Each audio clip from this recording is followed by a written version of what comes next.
All hail, great master, grave sir, hail! I come to answer thy best pleasure. Be it to fly, to swim, to dive into the fire, to ride on the curled clouds. To thy strong bidding task, Ariel, and all his quality. Hast thou, spirit, performed to point the tempest that I bade thee?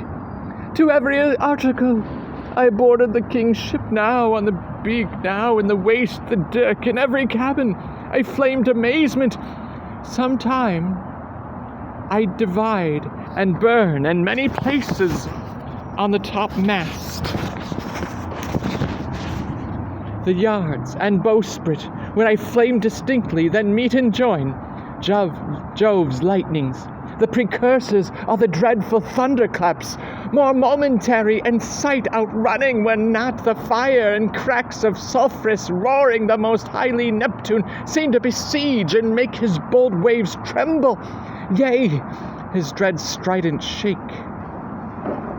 My brave spirit, who was so firm, so constant, that this coil would not infect his reason. Not a soul but felt a fever of the mad, and played some tricks of desperation. All but mariners plunged in the foaming brine, and quit the vessel. Then all afire with me, the king's son Ferdinand, with hair upstarting, then like reeds, not hair, was the first man that leapt, cried, hell is empty, and all the devils are here. Why, that's my spirit, but was not this high shore close by my master? But are they, Ariel, safe? Not a hair perished on their sustaining garments, not a blemish, but fresher than before, and as thou badest me, in troops I have dispersed them about the isle. The king's son have I landed by himself, whom I left cooling of the air with sighs, in an odd angle of the isle, and sitting his arms in this sad knot. Of the king's ship the mariners say how thou hast disposed, and all the rest of the fleet. Safely in harbor is the king's ship, in the deep nook where once thou calledst me up at midnight to fetch dew from the still vexed Bermudas. There she's hid. The mariners are under hatches stowed, who with a charm joined to the suffered labor I have left asleep. And for the rest of the fleet which I dispersed, they all have met again, and are upon the Mediterranean float, bound sadly home for Naples, supposing that they saw the king's ship wracked on his great purse and perish. Ariel, thy charge exactly is performed, but there's more work. What is the time of the day? Past the mid-season. At least 2 glasses. The time 'twixt 6 and now must by us both be spent most preciously. Is there more toil? Since thou dost give me pains, let me remember thee what thou hast promised, which is not yet performed me. How now, Moody, what is it thou canst demand? My liberty. Before the time be out, no more. I prithee, remember, I have done thee worthy service, told thee no lies, made no mistaking, served without or grudge or grumblings. Thou did promise to bate me a full year. Dost thou forget from what a torment I did free thee? No, thou dost. And thinkest it much to tread the ooze of the salt deep, to run upon the sharp wind of the north, to do me business in the veins of the earth when it is baked with frost? I do not, sir. Thou liest, malignant thing. Hast thou forgot the foul witch Sycorax, who with age and envy was grown into a hoop? Hast thou forgot her? No, sir. Thou hast. Where was she born? Speak, tell me. Sir, in Algiers. Oh, was she so? I must. Once in a month recount. What hast thou been? which thou forgettest, this damned witch Sycorax, for mischiefs manifold and sorceries terrible, to enter human hearing from Argia, thou knowest, was banished. For one thing she did, they would not take her life. Is not this true? Aye, sir. This blue-eyed hag was hither brought with child, and here was left by the sailors.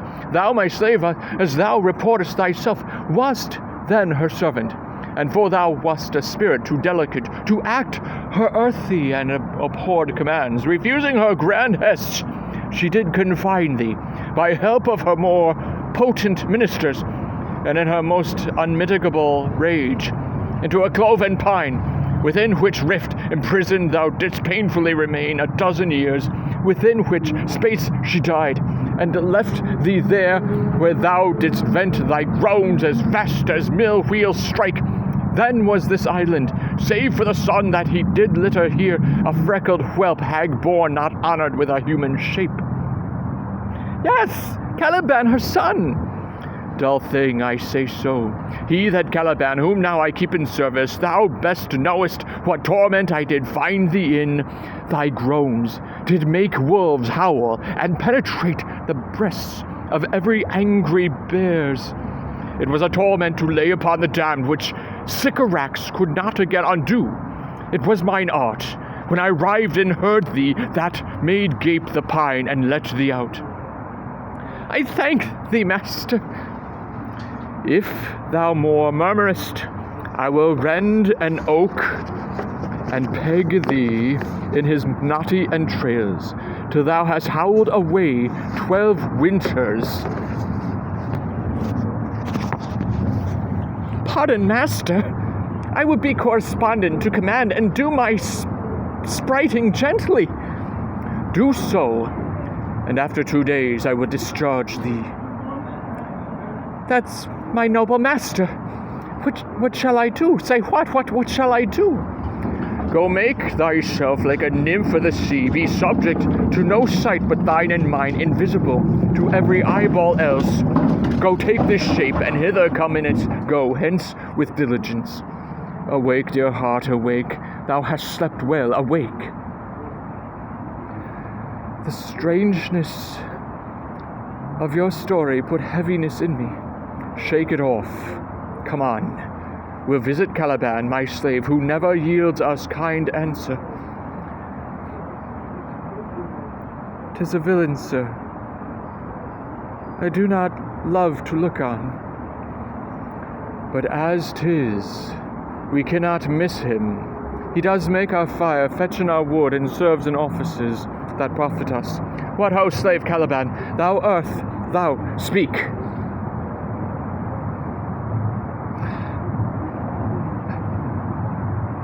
There's wood enough within. Come forth, I say, there's other business for thee. Come, thou tortoise, when? Fine apparition, my quaint Ariel, hark in thine ear. My lord, it shall be done. Thou poisonous slave, got by the devil himself, upon thy wicked dam come forth. As wicked do as ere my mother brushed with raven's feather from unwholesome fen, drop on you both, a southwest blow on ye, and blister you all o'er. For this be sure tonight, thou shalt have cramps, side stitches that shall pen thy breath up, urchins shall for that vast of night, that they make work all exercise on thee, thou shalt be pinched as thick as honeycomb, each pinch more stinging than bees that made 'em. I must eat my dinner. This island's mine by Sycorax, my mother, which thou takest from me when thou camest first. Thou strokest me and made much of me, wouldst give me water with berries in it, and teach me how to name the bigger light, and how the less that burn by day and night. And then I loved thee, and showed thee all the qualities of the isle, the fresh springs, brine pits, barren place, and fertile. Cursed be I that did so all the charms of Sycorax. Toads, beetles, bats, light on you, for I am all the subjects that you have, which first was mine own king. And here you sty me in this hard rock, whilst you do keep from me the rest of the island.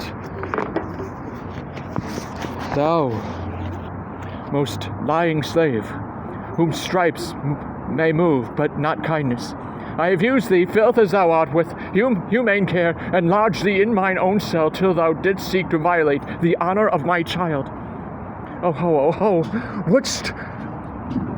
Would it had been done? Thou didst prevent me. I had peopled else this isle with Calibans.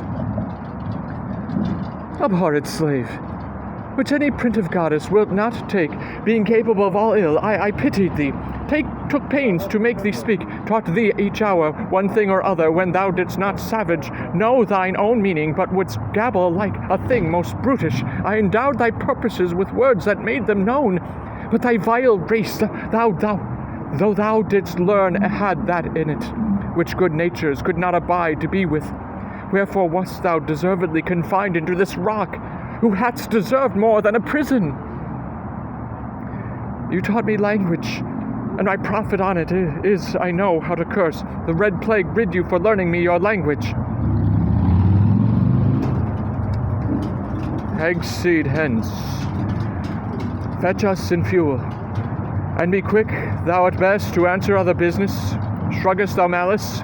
If thou neglectest or dost unwillingly, we're at high command, I'll rack thee with old cramps, fill all thy bones with aches, make thee roar, that beast shall tremble at thy din. No, pray thee, I must obey. His artists have such power, it would control my damned god Satabos, and make a vassal of him. So slave hence. Come unto thee, yellow sands, and take thy hands. Curtsied when you have been kissed, and the wild waves whist, footed featly here and there, in sweet sprites the bird and bear, hark, hark! Bow wow, the watchdogs bark. Bow wow, hark, hark, I hear the strain of strutting chanticleer cry crock, cock-a-diddle-dow. Where should this music be? In the air or the earth? It sounds no more, and sure it waits upon some god of the island, sitting on a bank, weeping again the king that my father's wrack. This music crept by me upon the waters, allaying both their fury and my passion. With its sweet air, thence I have followed it.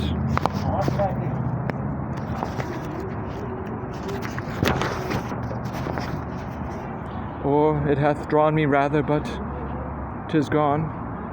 No, it begins again. Full fathom 5 thy father lies, of his bones are coral made. These are pearls that were his eyes, nothing of him that doth fade, but doth suffer a sea change into something rich and strange. Sea nymphs hourly ring his knell. Ding dong, hark, now I hear them, ding dong bell.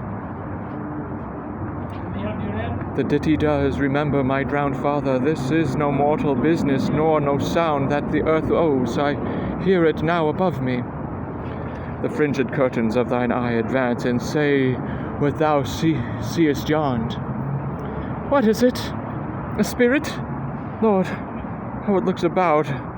Believe me, sir, it carries a brave form, but 'tis a spirit. Now, wench, it eats and sleeps, and hath such senses as we have such. This gallant which thou seest was in the rack, but he's something stained with grief. That beauty's canker, thou mightest call him a goodly person. He hath lost his fellows, and strays about to find him. I might call him a thing divine, for nothing natural I ever saw so noble. It goes on, I see, as my soul prompts it. Spirit, fine spirit, I'll free thee within 2 days for this. Most sure. The goddess on whom these airs attend, vouchsafe my prayer, may now, if you remain upon this island, and that you will some good instruction give how I may bear me here. My prime request, which I do last pronounce, is, oh, you wonder, if you be maid or no. No wonder, sir, but certainly a maid. My language, heavens, I am the best of them that speak this speech, were I but where 'tis spoken. How? The best? What were thou if the king of Naples heard thee? A single thing as I am now that wonders to hear thee speak of Naples. He does hear me, and that he does, I weep, myself am Naples. who with mine eyes never since at ebb beheld the king my father wrecked. Alack for mercy!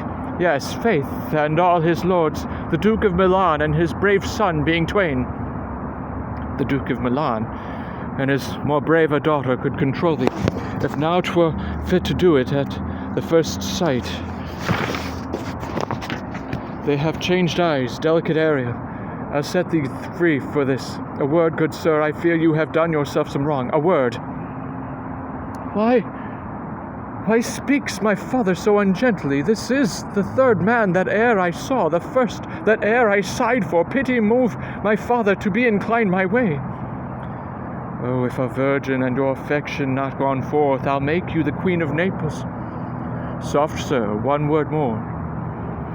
They are both in either's powers, but this swift business I must uneasy make, lest too light winning make the prize light. One word more, I charge thee, that thou attend me. Thou dost here usurp the name thou owest not, and hast put thyself upon this island as a spy to win it from me, the lord on it. No, as I am a man. There's nothing ill can dwell in such a temple, if the ill spirit have so fair a house. Good things will strive to dwell with it. Follow me. Speak not you afore him. He's a traitor. Come. I'll manacle thy neck and feet together. Sea water shalt thou drink. Thy food shall be the fresh brook mussels, withered roots, and husks wherein the acorn cradled. Follow. No. I will resist such entertainment till mine enemy has more power. Oh, dear father, make not too rash a trial of him, for he's gentle and not fearful. What I say, my foot, my tutor. Put thy sword up, traitor, who makest a show but darest not strike. Thy conscience is so possessed with guilt. Come from thy ward, for I can here disarm thee with this stick and make thy weapon drop. Beseech you, father, hence, hang not on my garments. Sir, have pity, I'll be his surety. Silence. One word more shall make me chide thee, if not hate me. What an advocate for an impostor! Hush! Thou thinkest there is no more such shapes as he, having seen but him in Caliban. Foolish wench! To the most of men this is a Caliban, and they to him are angels. My affections, and then most humble. I have no ambition to see a goodlier man. Come on, obey. Thy nerves are in their infancy again, and have no vigor in them. So they are. My spirits, as in a dream, are all bound up. My father's loss, the weakness which I feel to wrack of all my friends, nor this man's threats to whom I am subdued, are but light to me. Might I but through my prison once a day. Behold this maid, all corners else of the earth, that let liberty make use of. Space enough have I in such a prison. It works. Come on. Thou hast done well, fine Ariel. Follow me. Hark what thou else shalt do me. Be of comfort. My father's of a better nature, sir, than he appears by speech. This is unwonted, which now came from him. Thou shalt be as free as mountain winds, but then exactly do all points of my command. To thy syllable. Come, follow. Speak not for him.